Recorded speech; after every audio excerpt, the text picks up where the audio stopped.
Give me just a minute, guys.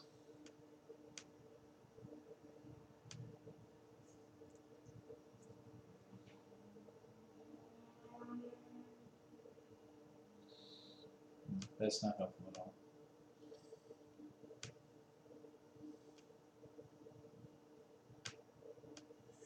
Let's try this again. Okay. So we had some issues. We had some gremlins. The hotel Wi-Fi can't keep up. So now we're going to use my phone and just go over my data. I forgot I had HubSpot on my phone, so now we're going to use my phone. So anyway, let's just start over. I don't know if I don't even know if anybody's watching, but we're going to start over because that makes it easier to put it on YouTube. You're supposed to sip this. Let me show you this setup. I am in a hotel room. And let me just show you this setup. I have everything set up on top of this desk. I got the camera taped to a chair. I have the laptop open. I have the tablet out. You can see the tablet. Here's the sketchbook. Here's the tablet.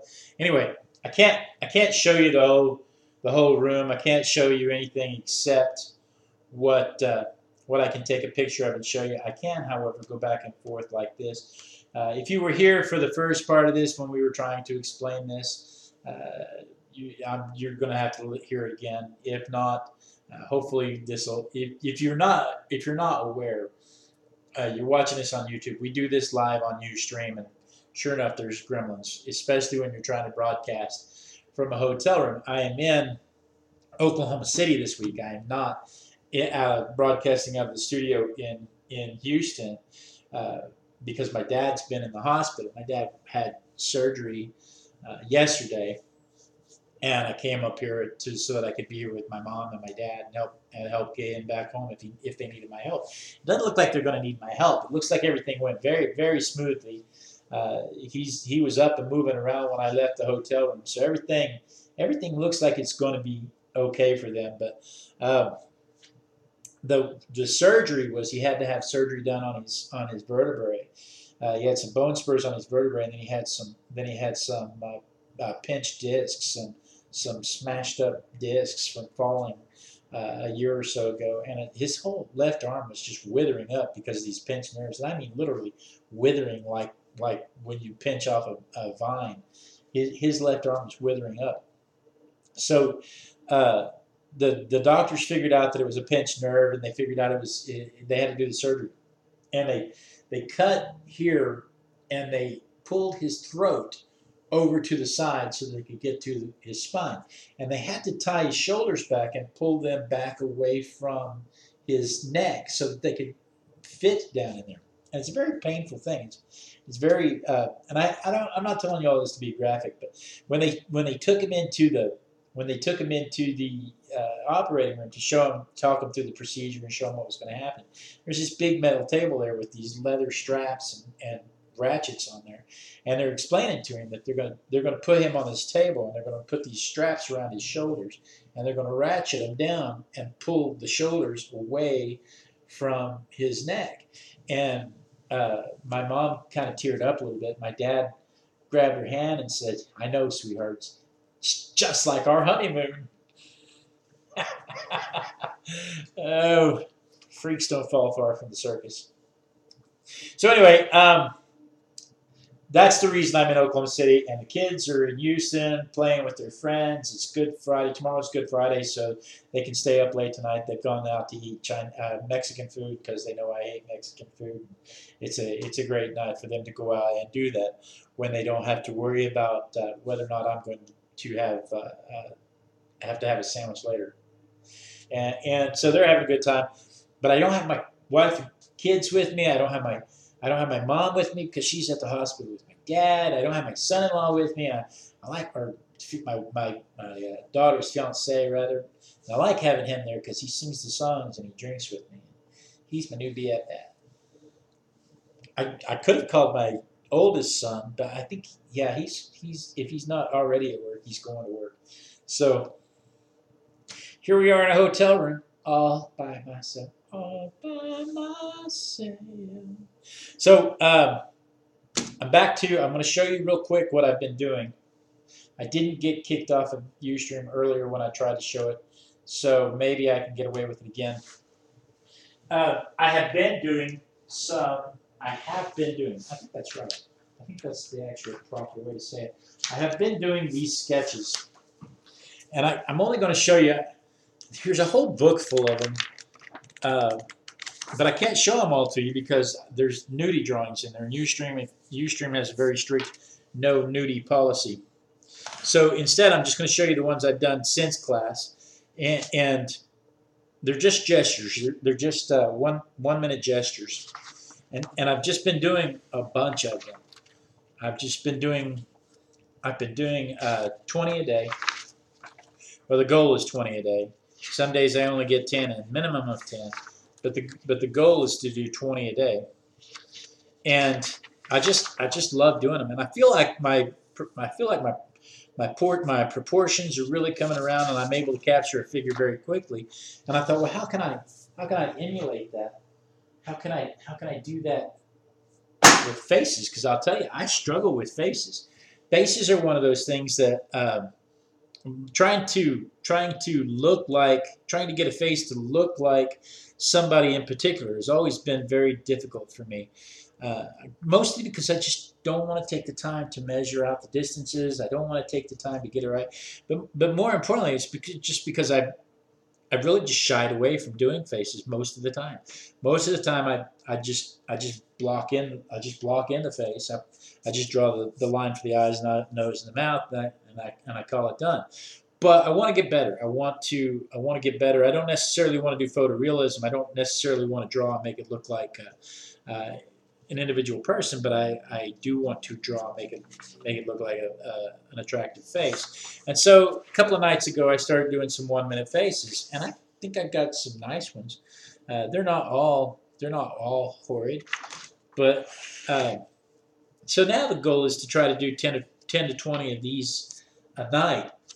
And in order to do that, I've got some software, and I was trying to brag about this software before, and that's when Ustream cut out on me. And I mean, it just flicker. And so I'm going to show you the software first because I like it. It's called Photo Slideshow. I don't think I can show you the logo. I can't show you the logo because I don't have any way to pull the logo up. I can try to see if you can see that tiny little logo. Anyway, I'll put it on Facebook or my website or something so that you can see it. But do a search on Google for Photo Slideshow by Jiang Peng, JIENG-PENG, and you'll get this software because this software is really cool. And what it does is it looks for all the image folders on your device. And for our purposes right now, I'm going to show you faces.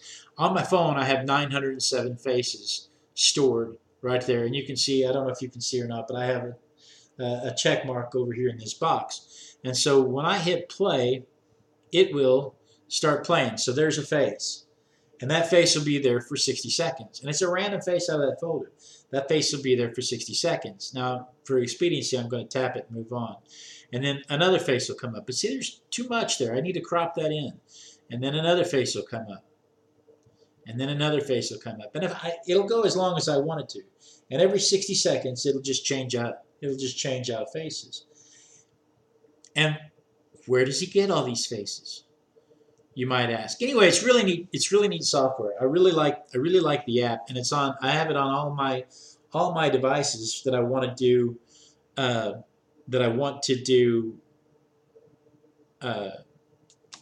minute sketches off of, gestures really. Now, for gestures, I don't use that. I use Figurosity. I got to pull my phone away. If I'm going to change screens, I got to pull my phone away because I want to make sure that I don't accidentally display something that'll get us in trouble. But for figure gestures, I use a website called Figurosity. Figurosity.com, and I think it's $30 a year for the unlimited features. And I set it up for 60 seconds. I set it up to where I can look at the default camera, the down angle camera, the up angle camera. It'll show me the front view, the back view, the side view, and either side view. I have it set for, I usually, when I do it on that device, I have it set for nude, but I'm not going to do nude here. And I have it set for, so I have it set for dressed here. And we're going to do female, left and right view, and go. And watch what it does. It gives me 60 seconds of that pose. And it's a nice rendering. It's a full 3D rendering, complete with shadows and everything.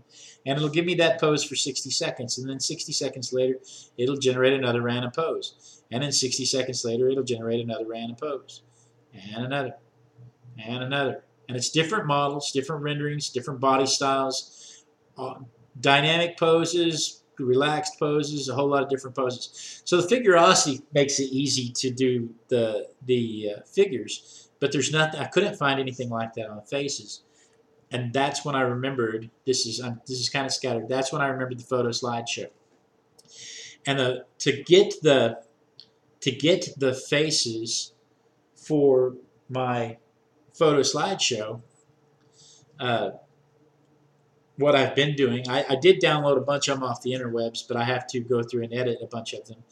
But what I do is I download, let's go here and here. I download, I wish I could just show you this on the screen. I wish I could just screen cap this like I normally do. You can't, because you can't see that on my phone I have 5,368 pinup photos that I have taken, downloaded off of Facebook and Tumblr and various other places.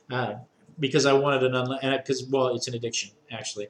There's no real excuse for me to have 5,000 on my phone, and another 8,000 on my tablet, another 5,000 or 6,000 on this computer, and another 2,000 on my other tablet. It's an addiction because none of them are the same, and even if they are the same, you're still talking over 20,000 different images, and it's just insane how many of those I have. And then I download painting references, which are other people's paintings of figures and bodies. I have some nude references, and in this I've put a little blue streak across there so that you can't get any nudity on the Ustream. And then what I do is I go into the pinups and I take a photo like that. Let's go back to here. I take a photo like that and I crop in on the face. And then I save it as a screenshot. And then take a photo like that and I crop in on the face. Take a photo like that and crop in on the face. And this is actually another pinup drawing, another pinup rendering, but that's okay because for my purposes, for 1 minute facial gestures, that still works. I can crop in on the face. And then sometimes you get a photo like this where when you zoom in on the face, it doesn't quite get you in close enough. And so I do it once, and then I come back and I do it again so that I can get in close enough. And while that's not the clearest of images, it's really pretty pixelated and fuzzy, it still gives me placement and shadows and everything, so that I can use it as a reference. And then, like I showed earlier, I can go to my photo slideshow, and I can go to the faces, and make sure that box is checked. And I'll show you the setup. It lets me set the animation speed so the transition from slide to slide is fast. It shows me the effects that I'm going to have is it's going to move left. It shows me the play sequence is random, so it's random in this. It's random within this folder. And then I've got a loop play so that it can play others. It can repeat. It can play things it's played before. And I've got tap to show next photo in case one comes up that I just don't want to do, or I'm done with it. I can tap it and go on. I don't have to wait the full minute. And then the photo stay time. The photo stay time. Let's set it for 60 seconds. So it's set for 60 seconds. When it plays, it's going to play. It'll play the photo for 60 seconds. And so I'm going to start it. And so there's a face, and that face will be there for 60 seconds. And I'm stuck with this one. So for 60 seconds, I'm going to draw that face. And then in 60 seconds, it'll randomly pull up another face. It'll randomly go out of that folder. And that makes it really cool. I don't have to time it. I don't have to keep track of it. I can just draw the face, and I can just and take care of it. And then last week we were talking about my pen addiction. I can take my fountain pen here, my pretty little fountain pen, and I can draw the face. Now, I'm sure another face is going to come up before I get the paper flipped over to do this. And so normally on this, I'd be doing it this way. So let's see how well I can do here.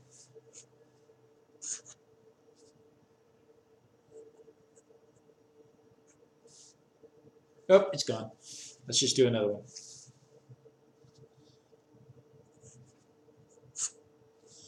And so, like I said, I need practice. That's the whole reason I'm doing this, is because I need practice. I just don't do enough faces to be quick at it, to be accurate, to get the quality workmanship that I want out of it. I just don't do enough faces to do it. I mean, already those eyes are not on keel, but you know, and then I'm going to do the whole cheating thing where I see the nose isn't long enough. But all I see are the difficulties. But when I draw in the face, and then like I said, it'll change automatically. I can get it. There it goes, and it's gone. So now I'm done with this one, and that's all I can do. And then when I'm finished with that, I'll take my water brushes, because I love to do this. I'll take my water brushes, and I'll put the shading in that I know is there. Over the eyes, inside of the nose, bridge of the nose, under the nose. Well, that's just a little sloppy there, but let's see if we can drag some of that away.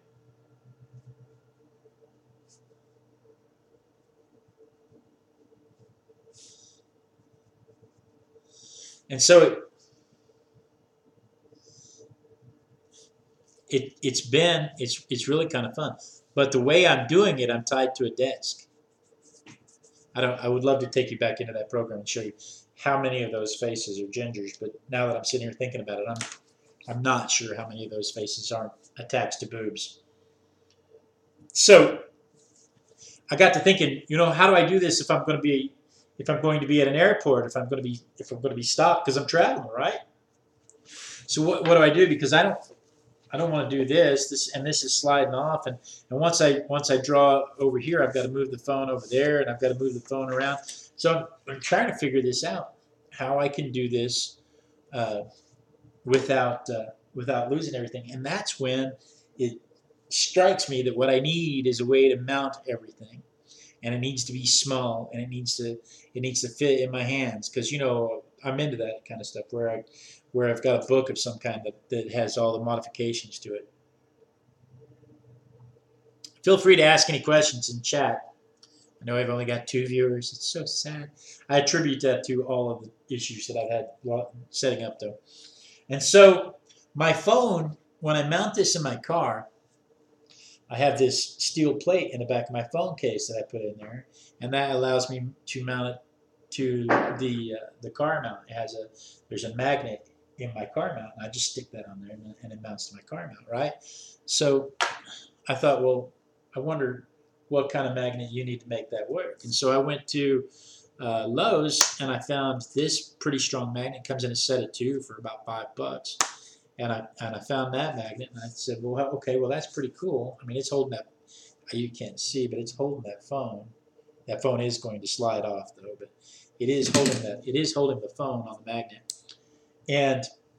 But I don't need it to actually hold the whole weight of the phone. I just need it to keep the phone from sliding down. And for that, it's perfect. So then I think, okay, well, how do I do that? I can't mount this to the sketchbook. What do I do? So I bought, dun, dun, dun. I know this shocks you. I bought a Bible cover, nice leather Bible cover, one that's not too Bible-y. I mean, it's got a little cross on it right there, but it's not too incredibly Bible-y. When I walk into somebody's office, they may worry that I'm going to be uh, trying to introduce them to our Lord Sauron or something. But has a little Hobbit, little Lord of the Rings humor for you. But I'm not walking in trying to lead anybody to Voldemort or anything like that. I found a 5.5 by 8 mixed media sketchbook and put it in my Bible cover like that right there. Now this needs to be beefed up because to me this slides around too much. So I'll probably put something here to stop it from sliding around, and I may put something here to make it hold out a little stronger because it's just too floppy. I don't like that. And then on this side, I took the magnet and I covered it in some cloth and glued it to the inside cover. But then when I closed it, the magnet pressed on the paper, and it leaves little indentations and creases in my paper. And I can't be having that. So then I got some foam padding. They sell this at Michael's and Hobby Lobby and places. Just some little, I don't even know what size that is. Just some doesn't say. Yes, it does. 9 by 12, one piece. It doesn't tell me a thickness. I'd say it's about 1/8 of an inch. Anyway, it took 2 of them to get the width of the magnet to be more than the width of the magnet.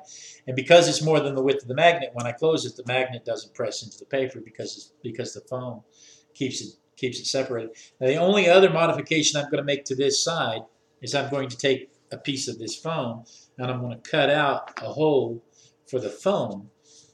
And the more I think about it, the less I really want to do that. Doing that allows me to leave the phone on there. You guys vote. Let me know what you think in the comments below. Which way is below? This way. Let me know what you think in the comments below about whether or not you think I ought to put the foam pad around there, or maybe make it a flap that opens and closes. Because right now, the phone stays better than the sketchbook does. But right now, I have this set up in such a way that I can hold the book and I can sketch. You can't really see. I can hold the book and I can sketch, and the phone doesn't fall. So if I want to have a slideshow going on over here, or any photo reference for that matter, because I've got lots of pictures of animals and stuff on here too. I don't just have nudies and pinups. I have lots of pictures of animals, and that's another thing I do is I go around as I'm going around through the world. I just take pictures of things that I think, hey, that'd make a great picture, that'd make a great painting, that'd make a great drawing. Well, I'd love to try to draw that. Take lots of pictures and stuff like that. And you're sitting around and you don't have anything to do, and you can't think of anything to draw. Pull that file folder up, put it on slideshow, and just start sketching little thumbnail sketches and see which ones pan out for you. So I thought, well, that's pretty cool. And you see, I've already got a fountain pen in here.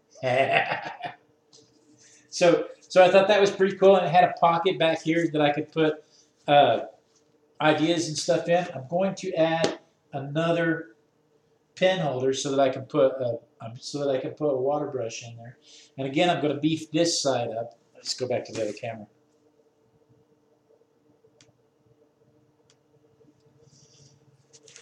I'm going to beef this side up because I don't want this to move around like this. I want this to be a tight squeeze so that stays in place. But beyond that, I think I'm pretty much done. I don't know. Again, if I cut the foam pad, everything's going to fall off the table over there because I'm messing around. If I cut the foam pad to fit around the phone and put it in place, then the problem becomes when I close it without the phone. I've got a hole there that might. Well, it's not. But it's foam. It's not going to dent the paper. I don't know. I'm not sure what I want to do there. You guys vote, and we'll determine next week whether or not that's what I decided to do. We'll see next week if that's what I decided to do. Just going to show you. I used some Gorilla Super Glue gel to hold the magnet into the book cover, and then I didn't want to use that on the foam though because the foam is plastic. What's the foam made of? I didn't know what the foam was made out of. It's plastic of some kind. I don't know what the plastic is, but the super glue sometimes will dissolve plastic. So they actually they call it foam glue, which I'm pretty sure is just Elmer's regular. I don't know why that won't come into focus. I'm pretty sure that is just regular Elmer's glue. Let's try it over here. That they were able to add another dollar to because it had the word foam on it. I find a lot of times things are more expensive at the art store just because they say art on it. When you can get the exact same thing at the hardware store for half the price. Now, I mean, they sell sheets of this. This sheet was 98 cents at the Hobby Craft Art store, um, and you can get 8 foot by 11 sheets very similar to this for $4 at at the hardware store that you can cut into as many of these as you want, or as many of these will fit on there. It's well more than four. Um, but this was already cut for me, and I was limited on time. I was trying to get to the hospital to see my dad. So anyway, that's what we're doing. That's what we did this week. I'd love to do more with you, but like I said, I don't have my setup. I didn't bring my book. I didn't bring my acrylic paints. I didn't do anything else. So I'm going to play in my new sketch thing for a little while, and then uh, I will see you guys next week. Same Artistic Biker time, same Artistic Biker channel. Wait, that's backwards. Same Artistic Biker channel, same Artistic Biker, same bad time. No, that's right, the first time. Same Artistic Biker time, same Artistic Biker channel. I'm not going to bother dancing because there's nobody in the chat room talking. Nobody in the chat room is going to say they saw me dancing. I would just be a dancing fat man, and that's sad. That's not even sad. It's really sad. Did you get to see my setup over here? I mean, I'll show you again. I'm just waiting for the lag to catch up. If the lag already caught up, then it's no big. But I'll just show you. I like this setup because it's kind of. I hate to use the word ghetto because that sounds bad. I mean, that sounds really bad. But at least this way it's in focus. On a cool and gray Chicago night, another little baby child was born in the ghetto. In the ghetto, and his mama cried.